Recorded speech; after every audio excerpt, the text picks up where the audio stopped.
Olá pessoal, como estão vocês? Hoje eu vim conversar aqui um pouquinho sobre alguns casos clínicos que a gente tem recebido que parece que a gente está repetindo a história para quem já é um seguidor raiz, parece que a gente está falando a mesma coisa o tempo todo, mas é por uma questão de que realmente esse ciclo se repete e a repetição desse ciclo não é bom nem para o paciente, nem para nós profissionais de saúde. Seja você um fisioterapeuta, um médico, um educador físico, um psicólogo, enfim. Seja você qualquer profissional de saúde, essa repetição de ciclo não nos favorece. Então veja bem, vamos supor que lá em 2019 você teve uma fisgada na coluna lombar. Essa fisgada desencadeou uma dor em faixa, beleza? Essa dor em faixa ficou com você por 3 dias mais ou menos. Nesses 3 dias, você não precisou tomar medicação porque você não teve incapacidade. Você continuou brincando com seu neto, carregando seu filho no colo, você continuou dirigindo, o trânsito, o engarrafamento não te incomodava. Então ela teve uma resolução espontânea lá para o 7º, para o 10º dia, você parou de sentir dor. Só que aí você também é um cara sedentário, é uma mulher sedentária, é um vovô, uma vovó sedentária, você não faz atividade física, você está com alta demanda no trabalho, né? Seu colega pegou coronavírus, aí teve que se afastar por 14 dias, e aí você ficou com a sua função e a função do colega no seu setor, e aí você ficou com essa alta demanda de trabalho, que querendo ou não, te sobrecarregou. E aí você chegou em casa um pouco mais impaciente, sem paciência com seu marido, com sua namorada, com sua mãe, com seu irmão, com seu filho. E você ficou mais impaciente com esse caso. Passaram-se aí 3 a 6 meses e com 3 a 6 meses você teve um novo episódio de dor lombar. Dessa vez você estava viajando para um momento de lazer e você tirou a mala do carro. Quando você tirou a mala do carro para colocar no chão, para levar para lá, para sua casa de praia, para o hotel, enfim, para onde você foi ficar, você sentiu aquela fisgada novamente. Só que aí, o que acontece? O seu cérebro, ele detectou uma ameaça baseada numa experiência prévia. A sua experiência prévia lá de 2019 já desencadeou um alarme para o seu cérebro que abriu uma gavetinha. Essa gavetinha, ela ainda não sabe qual foi o problema que você teve, porque você não buscou um diagnóstico, porque você não buscou um profissional de saúde, você não foi no fisioterapeuta, no médico. Então, você continua com aquela caixinha aberta sem saber o que foi que você teve. Então, você tende a catastrofizar. Poxa, tô tendo aquele problema de novo. E aí, perceba que nesses momentos, vem pensamentos automáticos. Pensamentos que você não controla. Você pode achar que essa dor na lombar é uma coisa grave. Você pode achar que você está tendo um tumor, por exemplo. Você pode achar que você está com uma crise de pedra nos rins, de cálculo renal. Pode achar que você está com uma pedra na vesícula. Enfim, a dor lombar irradia para o abdômen inferior. E aí você pode achar, caramba, será que é apendicite? Né? E o pensamento, ele vem de forma ruminativa, repetida, e esses pensamentos vão interagir com áreas do seu cérebro que vão gerar sentimentos. Esses sentimentos, preocupação, ansiedade, angústia, por exemplo, vão interagir com outras áreas do seu cérebro, que vão agir com suas emoções, com seus comportamentos e alterar os seus comportamentos. Como assim, Caio, alterar o comportamento? Vamos lá. Imagine que nessa retirada da mala do carro, você começou a andar de uma forma não natural. Você começou a proteger a sua lombar porque você percebeu que dessa vez a fisgada irradiou para o bumbum, irradiou para a coxa, espalhou pela perna. E você, caramba, você começou a ter um comportamento que a gente chama de funcional adaptativo para proteger aquela perna, aquele membro inferior. E você começou a andar de uma forma que a gente chama claudicante, né? Mancando, protegendo aquela perna. E aí acabou com suas férias, né? Porque você estava lá para, sei lá, uma lua de mel com sua esposa, ou um final de semana com seu marido, e enfim, brincar com seus filhos. E aquela dor na perna não te deixava brincar, e você decidiu, não, eu não vou deixar isso me incapacitar. Você foi na primeira farmácia, comprou um Tramal, um Tramadol, um Dorflex, um Tilex, enfim. Você comprou um analgésico, um anti-inflamatório na farmácia e tomou 2 de vez. Tomou 2 de vez, com 30 minutos a dor diminuiu, mas ainda continuou na perna, e aquele dia ali você conseguiu fazer todas as suas atividades de lazer sem incapacidade, com aquela dor ali, mas sem te atrapalhar. E aí o efeito do remédio vai passando, com 6 a 8 horas, quando chegou a noite, você começou a ter mais dor. Você começou a ter privação do sono por causa da dor. Amanheceu com a coluna rígida e com a dor mais intensa na perna.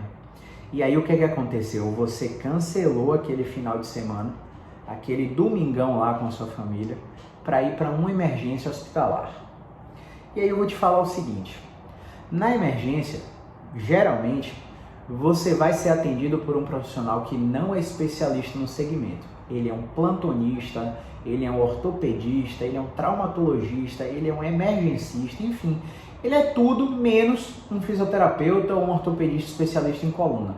Se der muita sorte, você vai achar um bom médico na emergência que vai fazer o exame físico. Mas qual que é a realidade da maioria? O profissional que está na linha de frente da emergência geralmente não faz o exame físico. Coleta somente a história, pede um exame de imagem e te diz, pô, isso aí deve estar sendo uma hérnia de disco. E aí o seu cérebro mais uma vez entra em ação. Ele detecta uma ameaça, pô, será que é hérnia? O que é que eu sei sobre hérnia de disco? Ele vai lá na sua memória, na sua cognição, buscar qual o entendimento que você tem a respeito daquela suspeita diagnóstica.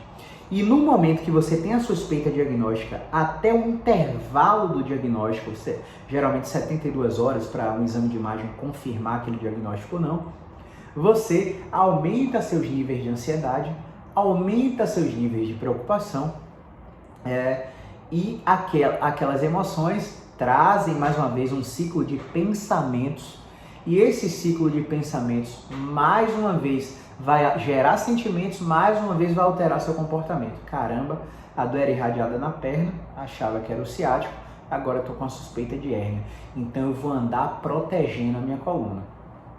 Como assim, Caio? Eu vou, por exemplo, ficar postura ereta, porque me disseram que a postura ereta é a melhor alternativa que a gente tem para diminuir dor, para consertar a postura, enfim, para não ter problema. Só que, em muitos casos, isso aqui é pior. Sentar relaxado é melhor, né? Então, por exemplo, eu vou te falar aqui o seguinte, que a maioria dos pacientes, a grande maioria esmagadora dos pacientes que tem dor na coluna, ele já tem uma superatividade dos eretores do tronco e do core, né? Da musculatura abdominal, da musculatura do tronco. Então, quando você faz isso, você aumenta mais ainda a atividade dessas musculaturas que já está em hiperproteção e hipervigilância, ativadas lá pelo sistema de luta ou fuga. Então você começa a perpetuar o ciclo da dor.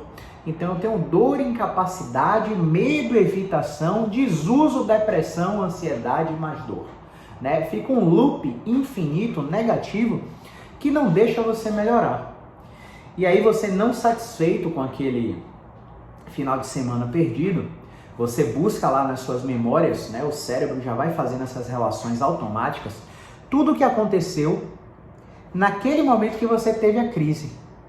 Então ele cria mais ou menos assim um engrama, uma memória te explicando o seguinte, ó, o cérebro é altamente condicionado. Então se eu pegar aqui, tem um experimento famoso do Pavlov, que é do cachorro e de um alimento. O que é que ele faz? Ele coloca o alimento, o cachorro começa a salivar e aí ele dá a refeição para o cachorro. Aí no outro dia ele coloca o alimento, o cachorro saliva. No terceiro dia ele coloca o alimento, coloca um sininho com a buzina, o cachorro saliva. Fica 7 dias fazendo isso. No 8º dia ele não coloca comida, ele coloca só o sino e o cachorro saliva. Lá pro 14º dia ele coloca só o sino e o cachorro continua salivando até que chega um momento que esse cachorro aprende que aquela zoada do sino não tá vindo mais com comida e ele para de salivar. Então ele entra num processo que a gente chama de desamparo aprendido. Por que eu tô te falando isso? Porque naquele momento que você teve uma crise, você estava indo para um momento de lazer. Naquele momento que você teve uma crise, você estava tirando a mala do carro.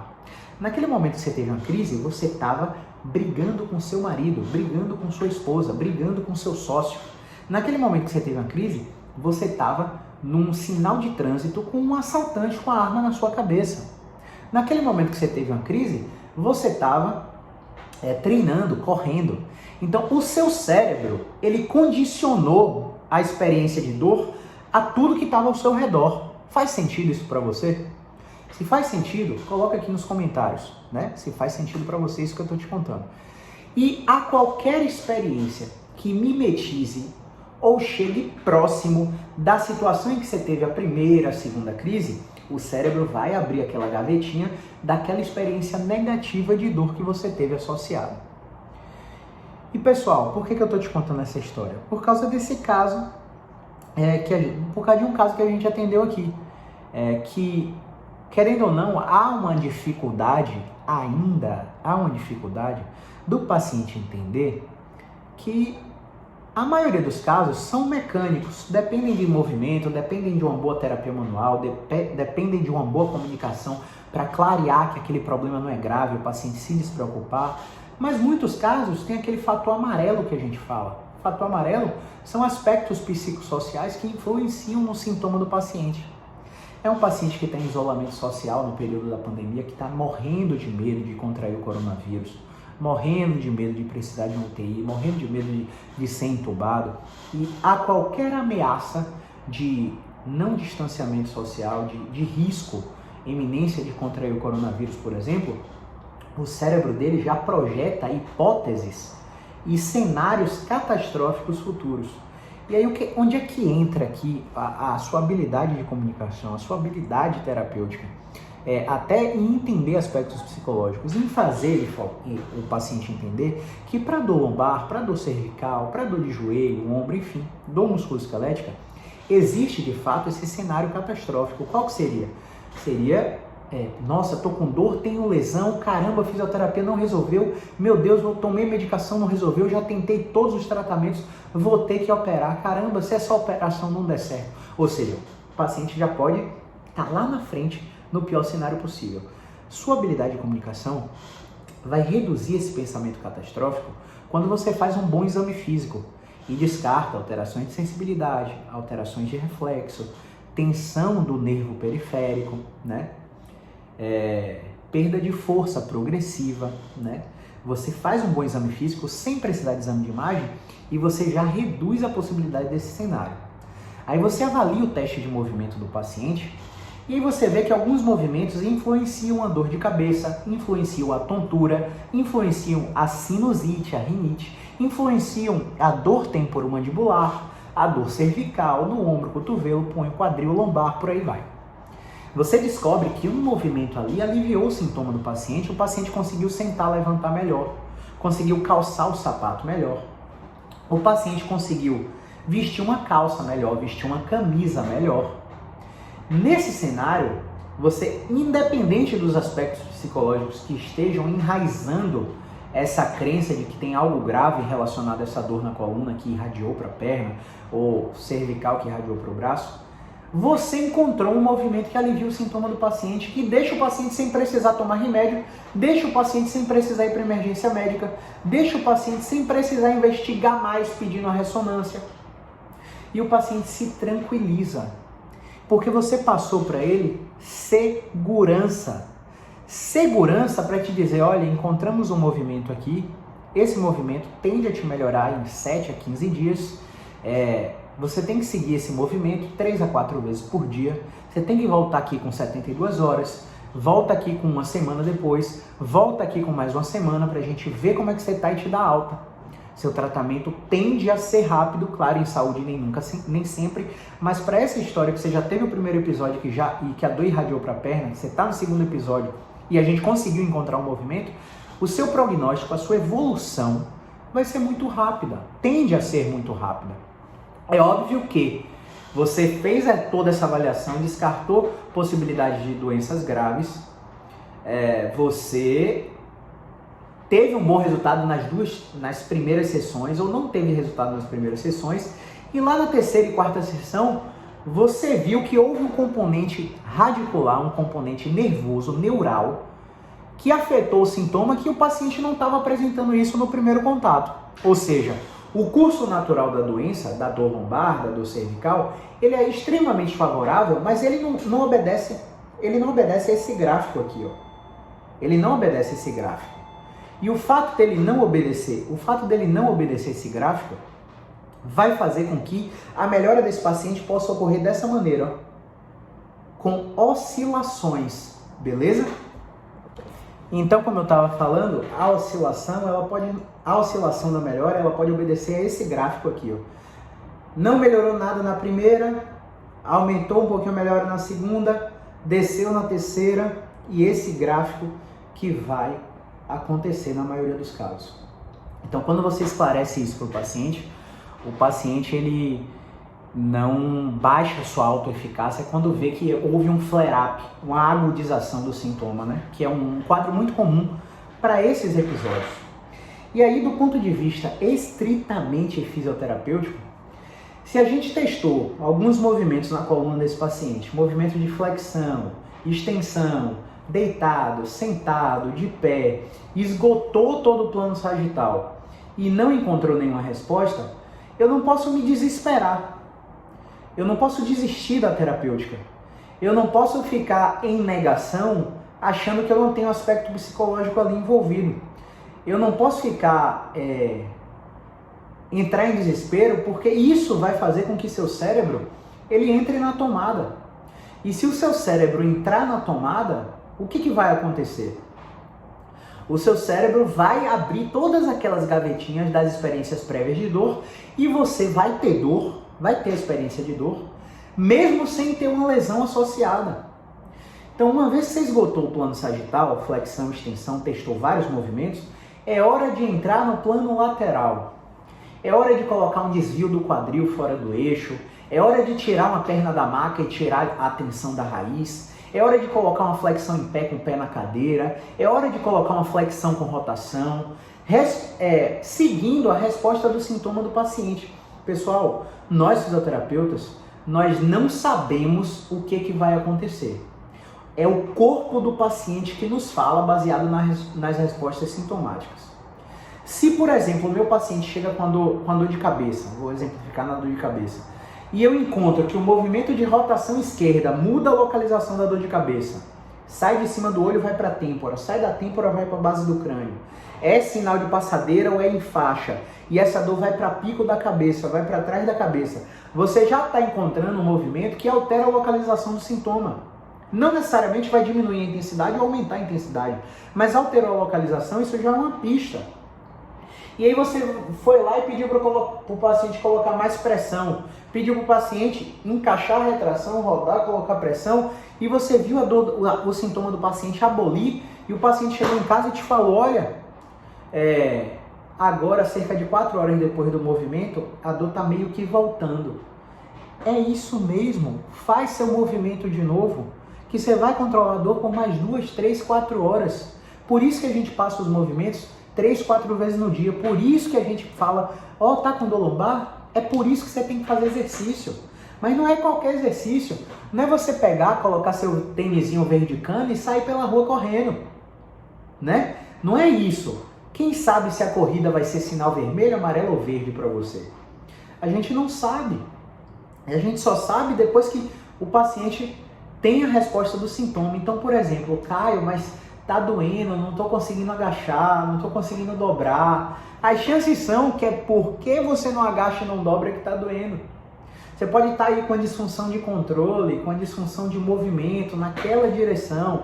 Aí você bota o paciente para dobrar a coluna, o paciente trava, não chega nem no joelho, e aí você vê que a curvatura da coluna, a lordose, está lá, retinha, preservada. Ele não reverte a curva. A curva, que teria que ser assim quando ele dobra, tá assim. ele está dobrando só com o quadril e continua com a coluna reta, sem dobrar a coluna. E aí a gente claramente tem um aprisionamento de movimento ali. E aí a gente tem que colocar com exposição gradual, fazer com que o paciente volte a dobrar a coluna, repetindo o movimento em doses homeopáticas. Se o paciente não consegue dobrar em pé, bota ele para dobrar sentado devagarzinho, chega no joelho, chega no terço médio da tíbia, chega no sapato para amarrar o cadarço, ajuda o paciente a ir lá, faz com que o paciente relaxe para fazer o movimento, pede para o paciente respirar fundo e soltar o ar, relaxar o abdômen. A gente cresceu numa cultura onde educador físico, instrutor de pilates, enfim, nada contra, mas diversos profissionais, fisioterapeutas, médicos, falaram a vida toda pra gente, contrai o core, ó, abdômen contraído o tempo todo para dobrar a coluna e proteger a coluna. E aí os estudos saem e a ciência mostra, pô, o cara tá com dor lombar, a atividade dessa musculatura já tá alta. Pra que eu vou contrair mais essa musculatura? Eu tenho que aprender a relaxar. E aí no teste da avaliação a gente pede, relaxa o abdômen, dobra. Como é que tá a dor? Caramba, é muito ruim para dobrar. Faz de novo. A segunda vez parece que não doeu tanto não. Faz outra vez.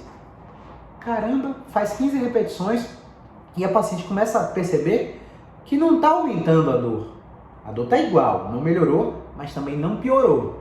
Aí você pede a segunda repetição, relaxando o abdômen, dando feedback verbal, solta o corpo, relaxa. Quanto mais você relaxar, mais fácil fica.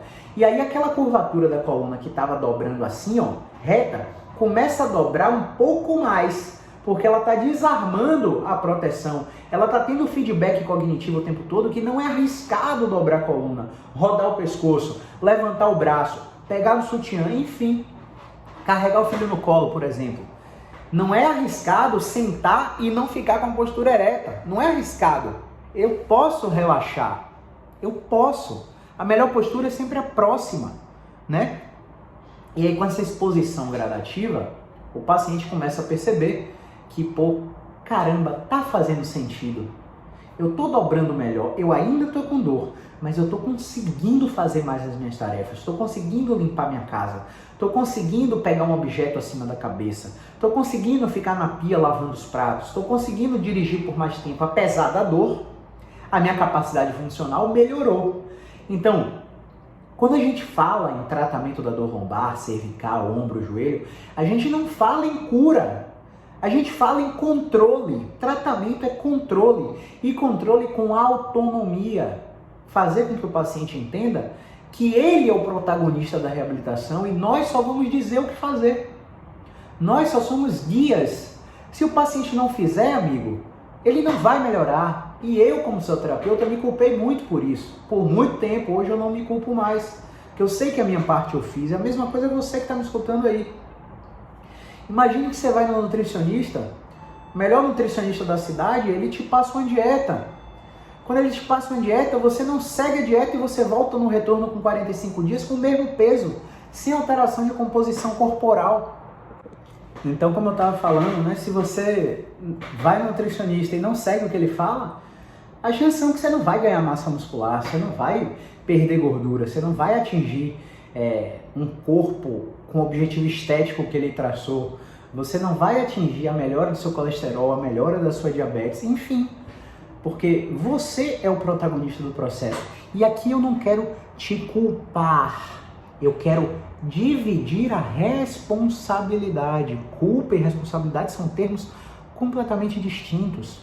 E se você encarar essa responsabilidade, pô, caramba, agora eu já sei o que fazer.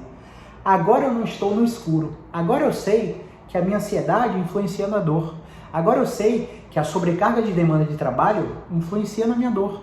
Agora eu sei que toda vez que eu estou em crise, quando eu faço esse movimento que eu fiz e me ensinou, eu controlo a crise e não preciso ir para emergência.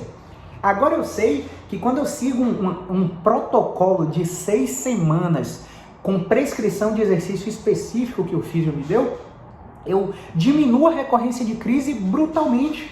Pô, todo mês eu estou tendo uma crise, em um ano eu tenho 6 crises, eu segui o protocolo que o físio falou, fiz a minha terapia com a minha psicóloga, usei a medicação no início da crise como o meu médico me falou para usar, e agora nesse ano, nesse segundo ano, 2021, Estamos entrando em abril e eu não tive nenhuma crise. Caramba, no ano passado eu tive 3 crises de janeiro para abril.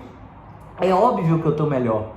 É óbvio que por que eu estou melhor? Porque eu estou conseguindo trabalhar com mais produtividade, eu estou dormindo melhor e o sono é fundamental. Se tem uma coisa que a gente brinca, minha bisavó sempre falava de noni, né?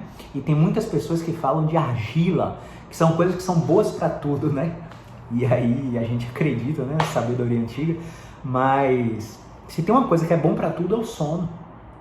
E aí não fique achando que preciso dormir 8 horas. Preciso dormir 7 horas, preciso dormir 10 horas. É a qualidade do seu sono. Se você dorme 5 horas, mas dorme profundo, sem medicação, sem antidepressivo, sem ansiolítico, se você tem um ritual de higiene do sono, todo dia toma um banho quente, faz uma meditação de 20 minutos, estimula a atividade intelectual lendo 10 páginas de livro todo dia sobre um tema que não te excite tanto, você vai ter uma noite de sono maravilhosa. Claro que não é regra e não funciona para todo mundo, mas é construir hábitos que regularizem o seu hábito, a sua higiene de sono, vai colaborar para que o seu sistema nervoso central saia do estado de alerta, vai colaborar para que sua tensão muscular diminua, vai colaborar para que você tenha menos dor e menos recorrência de crise.